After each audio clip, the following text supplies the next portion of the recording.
നെയ്മീൻ ചൂര റോസ്റ്റ്. ഞാൻ വാവാ റോയെ വാവാസ് കുസിലേക്ക് ഏവർക്കും സ്വാഗതം. ഇതെങ്ങനെ ഉണ്ടാക്കുന്നത് നമുക്കൊന്ന് ഈസ്റ്റർ സ്പെഷ്യൽ റോസ്റ്റ്. കുറച്ച് നെയ്മീൻ ചൂരയാണ്. ഇത് നമുക്ക് ആദ്യം ഒന്ന് മാരിനേറ്റ് ചെയ്യാനായിട്ട് വെക്കാം. അതിനായിട്ട് ഉപ്പിട്ട് കൊടുക്കാം, മഞ്ഞളിടാം, മുളക് പൊടി ഇടാം, ഗരം മസാല ഇട്ട് കൊടുക്കും, കുരുമുളക് പൊടി ഇട്ടു, ഇഞ്ചിയുടെ പൗഡർ ഇട്ട് കൊടുക്കും, വെളുത്തുള്ളിയുടെ പേസ്റ്റ് ഇട്ട് കൊടുക്കും. ഒന്ന് ഇളക്കി മാരിനേറ്റ് ചെയ്യാനായിട്ട് വെക്കണം. ഓക്കെ, ഇതാ വെളിച്ചെണ്ണ ചൂടായി കറിവേപ്പില നിരത്തി കൊടുക്കാം. ഇനി നമ്മൾ മാരിനേറ്റ് ചെയ്ത് വെച്ചേക്കുന്ന ഫിഷില്ലേ ഇട്ട് കൊടുത്ത് നമുക്കതെല്ലാം ഒന്ന് ഫ്രൈ ചെയ്തെടുക്കാം. ഓക്കെ, നമ്മളൊന്ന് മസാലയൊക്കെ ഇട്ട് ഇളക്കിയപ്പോൾ വലിയ പീസൊക്കെ ഒന്ന് പൊടിഞ്ഞിട്ടുണ്ട്. എന്നാലും സാരമില്ല, ആദ്യം വലിയ പീസസ് എല്ലാം കൂടെ എടുത്തിട്ട് കൊടുത്ത് നമുക്കൊന്ന് ഫ്രൈ ചെയ്തെടുക്കാം. ആ കറിവേപ്പില അത് കിടക്കുന്നത് നല്ലത്. ആ വശം മുരിഞ്ഞു നമുക്കതെല്ലാം ഒന്ന് തിരിച്ചിട്ട് അത് മൂത്തു നമുക്കതെല്ലാം അതിൽ നിന്നിങ്ങനെ കോരിയെടുക്കാം. ആ പാനിൽ തന്നെ നമുക്ക് ചെറിയ ഉള്ളി എടുക്കണം.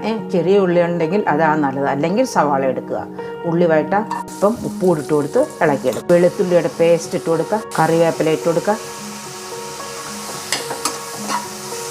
ഇഞ്ചിയുടെ പൗഡർ ഇട്ട് കൊടുക്കുക, മുളക് കട്ട് ചെയ്ത് ഇട്ട് കൊടുക്കുക, ഒരു ചെറിയ ടൊമാറ്റോ കട്ട് ചെയ്ത് ഇട്ട് കൊടുക്കുക. ടൊമാറ്റോ ഒന്ന് വേകുന്നിടം വരെ അല്പനേരം ഒന്ന് അടച്ചു വെക്കാം, തുറക്കാം. ആ തക്കാളിയെല്ലാം അതിനകത്ത് ശരിക്ക് വെന്തു. അതിനകത്തോട്ട് മഞ്ഞളിട്ട് കൊടുക്കുക, മുളക് പൊടി ഇട്ട് കൊടുക്കുക, മല്ലിപ്പൊടി ഇട്ട് കൊടുത്താൽ ഇട്ട് കൊടുക്കുക. എല്ലാം കൂടെ വൃത്തിയായിട്ട് നമുക്ക് ഇളക്കി ഒന്ന് മുരിച്ചെടുക്കാം.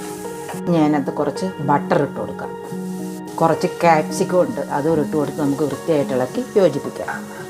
അത് വൃത്തിയായിട്ട് മുരിഞ്ഞു. ഇനി അതിനകത്തോട്ട് നമ്മൾ വറുത്ത് വെച്ചേക്കുന്ന ഫിഷ് ഇട്ട് ഇളക്കാം. നല്ല വൃത്തിയായിട്ട് അതിനകത്ത് ചേർന്നു. ഇതേപോലെ മീൻ വെച്ച് നിങ്ങൾ റോസ്റ്റ് ഉണ്ടാക്കി കഴിച്ചിട്ടുണ്ടോ? ഇപ്പോഴത്തെ ഈസ്റ്ററിൻ്റെ സ്പെഷ്യലായിട്ട് ഒരു റോസ്റ്റ് ഉണ്ടാക്കിയേക്കുക. ഇഷ്ടപ്പെട്ടിട്ടുണ്ടെങ്കിൽ ലൈക്ക് ചെയ്യാനും ഷെയർ ചെയ്യാനും സബ്സ്ക്രൈബ് ചെയ്യാനും മറക്കല്ല. ചിക്കൻ മാത്രമല്ല, ഇതും കൂടെ ഈ മീനും ഞാനിപ്പോൾ എടുത്തിരിക്കുന്ന നെയ്മീൻ ചൂരയാണ്. നല്ല ടേസ്റ്റ് ഉണ്ട് കേട്ടോ. അത് അധികം പൊടിയുന്നില്ല, നല്ലതായിട്ടിരിക്കുന്നുണ്ട്. ഒന്ന് വെച്ച് കഴിക്കുക. മീൻ്റെ കൂടെ നമുക്ക് അടച്ച് വെച്ച് അത് മസാല എല്ലാം മീനിനകത്തൊന്നുകൂടെ തുറക്കാം. ഇതാ മസാലയെല്ലാം അതിൽ വൃത്തിയായിട്ട് ചേർന്ന് ഞാൻ എൻ്റെ മുകളിലോട്ട് കുറച്ച് മല്ലിയിലയും കൂടി ഇടാം, ഒരല്പം കരിവേപ്പിലയും ഇടാം.